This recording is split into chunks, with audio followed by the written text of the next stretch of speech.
ಮೊದಲನೇದಾಗಿ ಹೇಳ್ಬಿಡ್ತೀನಿ, ರೀಮೇಕ್ ಸಿನಿಮಾಗಳನ್ನ ಮಾಡೋದು ತಪ್ಪಲ್ಲ. ರೀಮೇಕ್ ಸಿನಿಮಾಗಳನ್ನ ಯಾಕೆ ಮಾಡ್ತಾರೆ ಅಂದ್ರೆ, ಈಗ ಬೇರೆ ಭಾಷೆ ತಮಿಳು ಭಾಷೆ ನಮ್ಗೆ ಅರ್ಥ ಆಗಲ್ಲ, ಅದಕ್ಕೋಸ್ಕರ ನಮ್ಮ ಕನ್ನಡ ನಟರೇ ಆ ಒಂದು ಸ್ಟೋರಿನ ಇಟ್ಕೊಂಡು ನಮ್ಮ ಭಾಷೆಯಲ್ಲಿ ಆ ಒಂದು ಸಿನಿಮಾನ ಮಾಡ್ತಾರೆ, ಸ್ಟೋರಿ ಚೆನ್ನಾಗಿದ್ರೆ. ಅದಕ್ಕೋಸ್ಕರ ರೀಮೇಕ್ ಸಿನಿಮಾಗಳನ್ನ ಮಾಡೋದು ತಪ್ಪಲ್ಲ ಅಂತ ನನ್ನ ಅನಿಸಿಕೆ ಅಷ್ಟೇ. ಹಾಗಾದ್ರೆ ಯಾವ್ಯಾವ ಸಿನಿಮಾಗಳು ರೀಮೇಕ್ ಮಾಡಿದ್ದಾರೆ ಚಿರಂಜೀವಿ ಸರ್ಜಾ ಅವರು ಅಂತ ಈ ಒಂದು ವಿಡಿಯೋದಲ್ಲಿ ಕಂಪ್ಲೀಟ್ ಆಗಿ ನೋಡೋಣ. ವಾಯುಪುತ್ರ ಇದು ಚಿರಂಜೀವಿ ಸರ್ಜಾ ಅವರ ಮೊದಲ ಸಿನಿಮಾ. ಈ ಒಂದು ಸಿನಿಮಾ 2005ರಲ್ಲಿ ರಿಲೀಸ್ ಆಗಿತ್ತು. ಈ ಒಂದು ಸಿನಿಮಾನ ಕಿಶೋರ್ ಸರ್ಜಾ ಅವರು ನಿರ್ದೇಶನ ಮಾಡಿದ್ರು.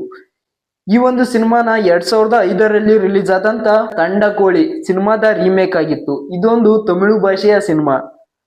ವರದ ನಾಯಕ ಈ ಒಂದು ಸಿನಿಮಾ 2013ರಲ್ಲಿ ರಿಲೀಸ್ ಆಗಿತ್ತು.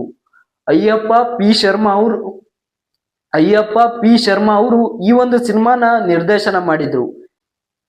2007ರಲ್ಲಿ ಬಂದಂತ ಲಕ್ಷತಮ್ಮ ಎನ್ನು ತೆಲುಗು ಸಿನಿಮಾದ ರೀಮೇಕ್ ಆಗಿತ್ತು.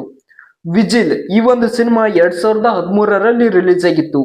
ಈ ಒಂದು ಸಿನಿಮಾನ ಪ್ರಶಾಂತ್ ರಾಜ್ ಅನ್ನೋರು ನಿರ್ದೇಶನ ಮಾಡಿದ್ರು. ಈ ಒಂದು ಸಿನಿಮಾ 2012ರಲ್ಲಿ ರಿಲೀಸ್ ಆದಂತ 2012ರಲ್ಲಿ ರಿಲೀಸ್ ಆದಂತ ತಮಿಳು ಭಾಷೆಯ ಸ್ವಿಚ್ ಸಿನಿಮಾದ ರೀಮೇಕ್ ಆಗಿತ್ತು. ರುದ್ರ ತಾಂಡವ ಈ ಒಂದು ಸಿನಿಮಾ 2015ರಲ್ಲಿ ರಿಲೀಸ್ ಆಗಿತ್ತು. ಈ ಒಂದು ಸಿನಿಮಾನ ಗುರು ದೇಶಪಾಂಡೆ ಅವರು ನಿರ್ದೇಶನ ಮಾಡಿದ್ರು. ಈ ಒಂದು ಸಿನಿಮಾ 2013ರಲ್ಲಿ ರಿಲೀಸ್ ಆದಂತ ಪಾಡಿಯೋ ನಾಯ್ಡು ಅನ್ನೋ ತಮಿಳು ಸಿನಿಮಾದ ರೀಮೇಕ್ ಆಗಿತ್ತು. ಆಕೆ ಈ ಒಂದು ಸಿನಿಮಾ 2017ರಲ್ಲಿ ರಿಲೀಸ್ ಆಗಿತ್ತು. ಈ ಒಂದು ಸಿನಿಮಾನ KM ಚೈತನ್ಯ ಅವರು ನಿರ್ದೇಶನ ಮಾಡಿದ್ರು. ಈ ಒಂದು ಸಿನಿಮಾನ 2017ರಲ್ಲೇ ರಿಲೀಸ್ ಆದಂತ ಮಾಯಾ ಎಂಬ ತಮಿಳು ಸಿನಿಮಾದ ರೀಮೇಕ್ ಆಗಿತ್ತು. ಸಂಹಾರ ಈ ಒಂದು ಸಿನಿಮಾ 2017ರಲ್ಲಿ ರಿಲೀಸ್ ಆಗಿತ್ತು.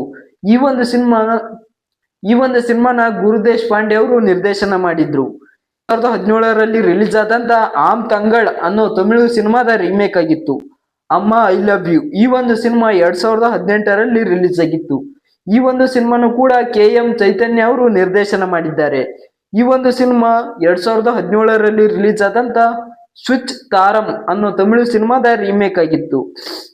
ಸಿಂಗಂ ಈ ಒಂದು ಸಿನಿಮಾ 2019ರಲ್ಲಿ ರಿಲೀಸ್ ಆಗಿತ್ತು. ವಿಜಯ್ ಕಿರಣ್ ಅವರು ಈ ಒಂದು ಸಿನಿಮಾನ ನಿರ್ದೇಶನ ಮಾಡಿದ್ರು. ಈ ಒಂದು ಸಿನಿಮಾನ 2013ರಲ್ಲಿ ರಿಲೀಸ್ ಆದಂತ ಕುಟ್ಟಿ ಪುಲ್ಲಿ ಅನ್ನೋ ತಮಿಳು ಸಿನಿಮಾದ ರೀಮೇಕ್ ಆಗಿತ್ತು. ಆದ್ಯ ಈ ಒಂದು ಸಿನಿಮಾ 2020ರಲ್ಲಿ ರಿಲೀಸ್ ಆಗಿತ್ತು. ಈ ಒಂದು ಸಿನಿಮಾನು ಕೂಡ KM ಚೈತನ್ಯ ಅವರು ನಿರ್ದೇಶನ ಮಾಡಿದ್ರು. 2016ರಲ್ಲಿ ರಿಲೀಸ್ ಆದಂತ ಕ್ಷಣಂ ಅನ್ನೋ ತಮಿಳು ಸಿನಿಮಾದ ರೀಮೇಕ್ ಆಗಿತ್ತು.